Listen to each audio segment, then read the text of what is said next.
Assalamu alaikum. I welcome you all in today's video lecture. Today we are going to discuss about the नायकाज and अमारा नायकाज. Last कुछ videos में हमने discuss किया किस तरह से जो विजयनगर एम्पायर थी उसको फाउंड किया या उसकी फाउंडेशन रखी दो ब्रदर्स ने, और फिर उसके बाद किस तरह से विजयनगर एम्पायर एक्सपेंड हो गई, फिर किस किस डायनास्टी ने इस पे रूल किया और किस तरह की रिलेशंस थी between Vijayanagara rulers, Odisha rulers and the rulers of Deccan, what we called sultans of Deccan. आज के इस लेक्चर में हम जानने की कोशिश करेंगे नायकाज के बारे में. नायका बहुत एक इम्पॉर्टेंट टर्म है, बल्कि उनका कंट्रीब्यूशन भी बहुत है इस विजयनगर एम्पायर में. तो चलिए जानने की कोशिश करते हैं who were these Nayakas, what was the role which they played in Vijayanagar empire and how they were controlled and how they were looked after by the rulers of Vijayanagara. उम्मीद है ये वीडियो भी आपको पसंद आएगा, और जिन लोगों के लिए ये पहला वीडियो है यानी जिन्होंने पहली बार इस वीडियो को देखा है वो हमारी चैनल को सब्सक्राइब करें ताकि जो आने वाले वीडियोस है उनकी इन्फॉर्मेशन को मिले और फिर वो और ज़्यादा इन्फॉर्मेशन उन तक पहुँचे. और साथ ही में अपने कमेंट्स भी हमें लिखिए ताकि पता चले आपकी ओपिनियंस क्या है.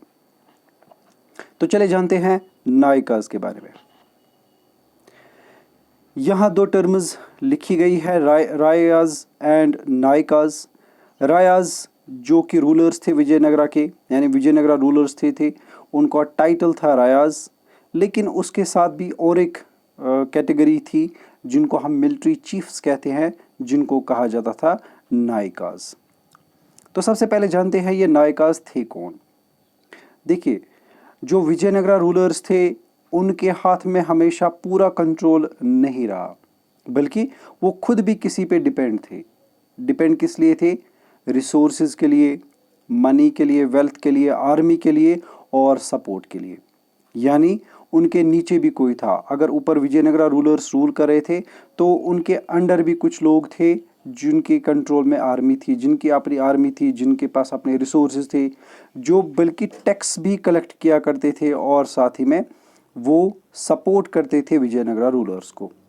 ऐसे मिलिट्री चीफ्स को टर्म की यूज की गई है, that is Nykaa. So these military chiefs controlled forts and had armoured supporters. They spoke Telugu and Kannada. तो जो ये नायकास थे बेसिकली ये असल में फ्यूडलिज्म की एक टर्म हम ले सकते हैं. फ्यूडलिज्म हम उस सिस्टम को बोलते हैं जहाँ पे रूलर से नीचे और भी कुछ लोग होते हैं जो लैंड को कंट्रोल करते हैं, जो लैंड के साथ साथ तमाम टैक्सेस कलेक्ट करते हैं और साथ ही में उनके पास अपनी कुछ आर्मी होती है. तो यहाँ पे जो विजयनगरा रूलर्स थे उन्होंने डायरेक्टली कभी पूरा कंट्रोल नहीं किया, या हम यूँ कहेंगे वो डायरेक्टली हर जगह पे खुद टैक्स कलेक्ट नहीं करते थे, खुद वो लैंड रेवेन्यू कलेक्ट नहीं करते थे, खुद उनका जो कंट्रोल था वो डायरेक्टली लोगों पे नहीं था, बल्कि लोगों और रूलर्स के बीच में एक ऐसा भी ग्रुप था जो लोकल थे. यानी विजयनगरा रूलर्स खुद तो कैपिटल सिटीज़ में हुआ करते थे, उनकी आर्मी भी स्टैंडिंग आर्मी जिसको हम कहते हैं, जो हमेशा किंग के आसपास रहते थे, किंग के ही पास होते थे.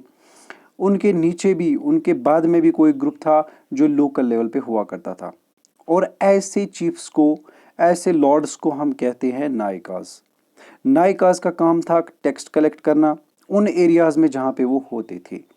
कभी कभार जब रूलर्स पावरफुल होते तो नायकाज को कंट्रोल में रखते थे. कभी कभार रूलर्स जब वीक होते थे, जब वीक सक्सेसर कोई आता था तो नायकाज उस पर कंट्रोल कर लेते थे, यानी वो नायकाज के हिसाब से चलते थे. इन नायकाज का काम था टैक्स कलेक्ट करना, लैंड रेवेन्यू कलेक्ट करना, ज़रूरत पड़ने पर किंग को आर्मी भेजना और खुद भी किंग के साथ किसी बैटल में पार्टिसिपेट करना.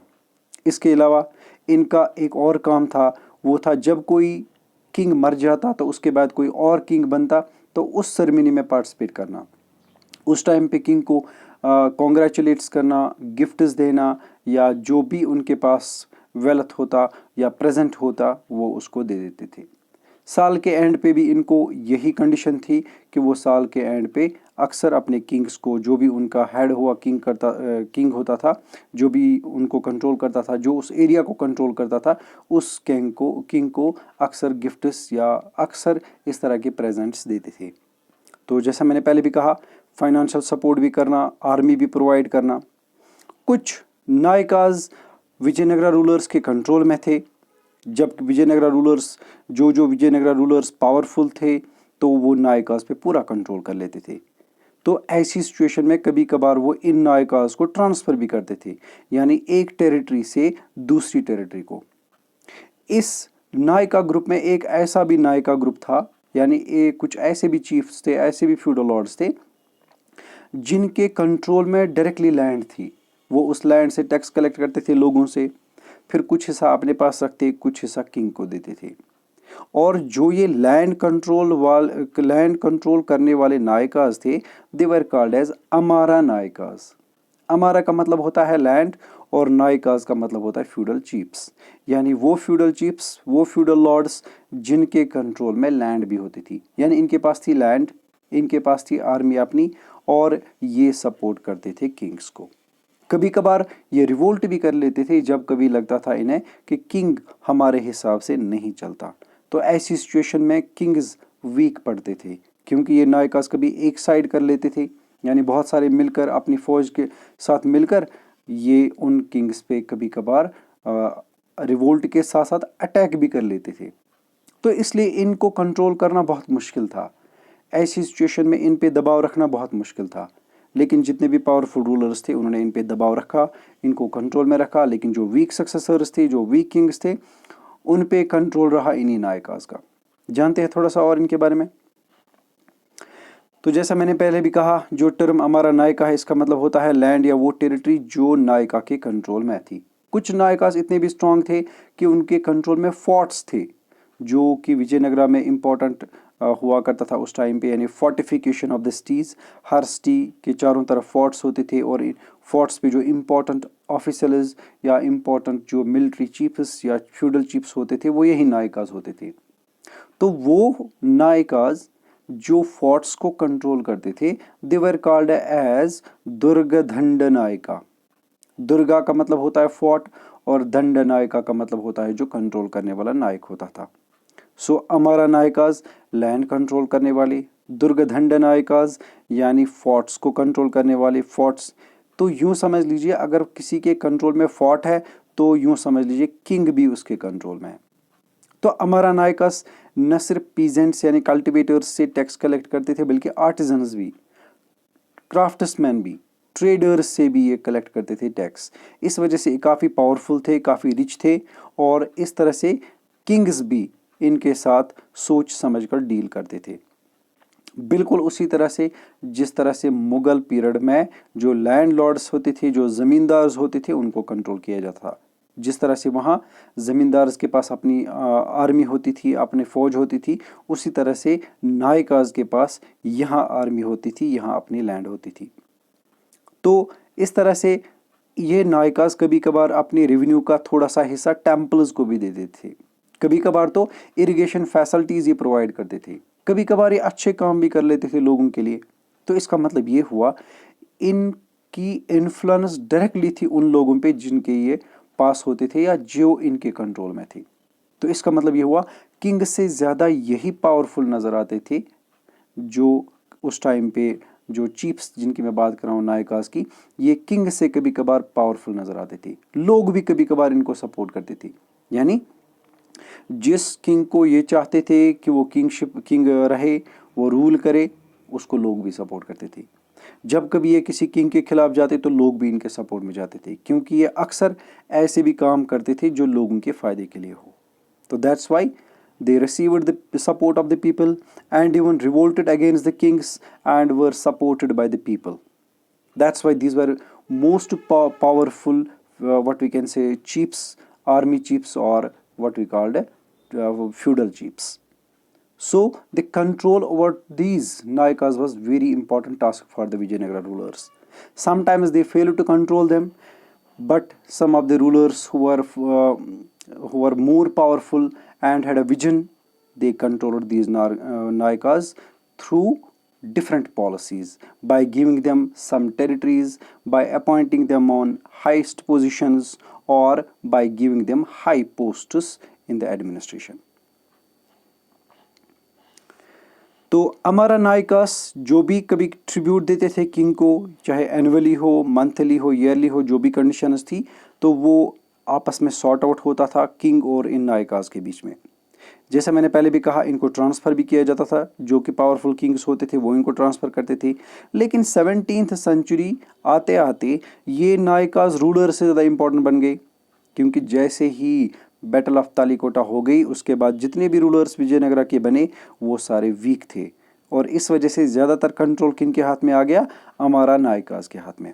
ग्रेजुअली ये अमारा नायकाज छोटे छोटे किंगडम्स के फिर रूलर्स बन गए। तो यूं कह सकते हैं विजयनगरा एम्पायर जब डिसइंटीग्रेट हो गई, टुकड़े टुकड़े हो गई, तो जो नई किंगडम्स बनी, छोटी छोटी किंगडम्स बनी, वो बनाई इन्हीं अमारा नायकाज ने, या फिर नायकाज ने इन पर्टिकुलर। तो नायका अमारा नायका में क्या डिफरेंस है? नायका वो जिसके पास सिंपली आर्मी हो, अमारा नायका वो जिसके पास आर्मी और लैंड दोनों हो।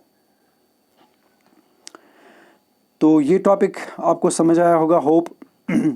अब इसके बाद जो हमारा टॉपिक है वो है Vijayanagara the capital and its environs, यानी कैसी थी विजयनगरा की कैपिटल, हम्पी या बाकी जो कैपिटल्स बनी थी, और कैसा था इनके सराउंडिंग्स में जो एरियाज़ थे, किस तरह से ये कैपिटल्स एस्टेब्लिश करते थे, कौन सी चीज़ें वहाँ पे होती थी, आर्किटेक्चर कैसा होता था, किस तरह से प्रोटेक्ट करते थे अपनी सिटीज़ को, ये सारी चीज़ें। तो जैसा पहले ही इनिशियल स्टेज में मैंने कहा, हिस्टोरियंस ने इस विजयनगरा को स्टडी करने के लिए बहुत से रिसोर्सेज का इस्तेमाल किया, जिनमें इंस्क्रिप्शंस जो थी किंग्स की वो इम्पॉर्टेंट थी, या इंस्क्रिप्शंस ऑफ नायकाज वो भी इम्पॉर्टेंट थी। सिटी के कुछ पार्ट्स जो इस वक्त भी मौजूद है उनको भी स्टडी किया। ट्रैवल अकाउंट्स जो उस टाइम पे ट्रैवलर्स जिन्होंने विजयनगरा को देखा, वहाँ ठहरे, वहाँ के रूलर्स के साथ उनका इंटरेक्शन हुआ, वो सारे ट्रैवलर्स, उनके रिकॉर्ड्स। तो इस तरह से बहुत सी चीज़ों को स्टडी करने के बाद फिर यहाँ तक हम तक ये अकाउंट पहुँचा है, जिसमें हमें पता चलता है कैपिटल सिटी कैसी थी। कुछ खास इंपॉर्टेंट हम कहेंगे इंपॉर्टेंट ट्रैवलर्स जिन्होंने विजयनगरा रूलर्स को देखा, विजयनगरा किंगडम्स को देखा, उनकी बैटल्स के बारे में स्टडी किया, लोगों के बारे में स्टडी किया, आर्किटेक्चर को पूरी तरह से स्टडी किया, पब्लिक वर्क्स को अंडरस्टैंड किया, और अपने अपने अकाउंट्स तैयार किए। तो पहला था इटालियन ट्रेडर और ट्रैवलर जिसका नाम था निकोलो डी कॉन्टी। उसके बाद पर्शियन, यानी जो आज के ईरान से है, उस टाइम पे उसको पर्शिया कहते थे, आज ईरान कहते हैं, वहाँ का एम्बेसडर यानी जिसको भेजा गया था विजयनगरा कोर्ट में, वो था अब्दुल रज़ाक। रशिया से कुछ मर्चेंट ट्रैवलर आया, जिनमें से जो एक पर्सन था वो था अफानासी निकिटिन। पुर्तगाल से एक और ट्रैवलर आया, या कुछ और ट्रैवलर्स आए, क्योंकि पुर्तगीज़ ने वहाँ पे बेस भी बनाई थी, मिलिट्री पोस्ट्स भी बनाए थे, जो कि हम डिस्कस कर चुके हैं प्रीवियस लेक्चर्स में। तो उनमें जो इम्पोर्टेंट ट्रैवलर्स थे वो था डुराट बारबोसा, डोमिंगो पीज, और तीसरा था फर्नियो न्यूनेज। ये कुछ इम्पोर्टेंट ट्रैवलर्स थे जिन्होंने विजयनगरा को देखा between the period 15th and 17th centuries. तो इन ट्रैवलर्स के व्यू पॉइंट्स, इनके ओपिनियंस, इनकी इंफॉर्मेशन आने वाले लेक्चर्स में हम आराम से डिस्कस करेंगे। तो आपके सामने दो यहाँ पे पिक्चर्स दी गई है। जो लेफ़्ट साइड में पर्सन है वो है अब्दुल रज़ाक की पेंटिंग, और जो राइट साइड में आपको नज़र आ रहा है वो है डोमिंगो पीज। खाली दो यहाँ पे मैंने अपलोड किए हैं, क्योंकि ये दो ट्रैवलर्स ऐसे हैं जिन्होंने बहुत अच्छी तरह से विजयनगरा अम्पायर को डिस्क्राइब किया है अपने अपने अकाउंट्स में। तो इंशाल्लाह आने वाले लेक्चर्स में हम थोड़ा और जानने की कोशिश करेंगे। आज हमने जाना नायकाज कौन थे, हमारा नायकाज कौन थे, क्या रिलेशंस थी विजयनगरा रूलर्स के साथ उनकी, और कितने इम्पोर्टेंट थे वो, कुछ टर्मिनोलॉजी भी डिस्कस की। तो आने वाले लेक्चर में फिर और थोड़ा सा डिस्कस करेंगे। तब तक के लिए अल्लाह हाफिज़।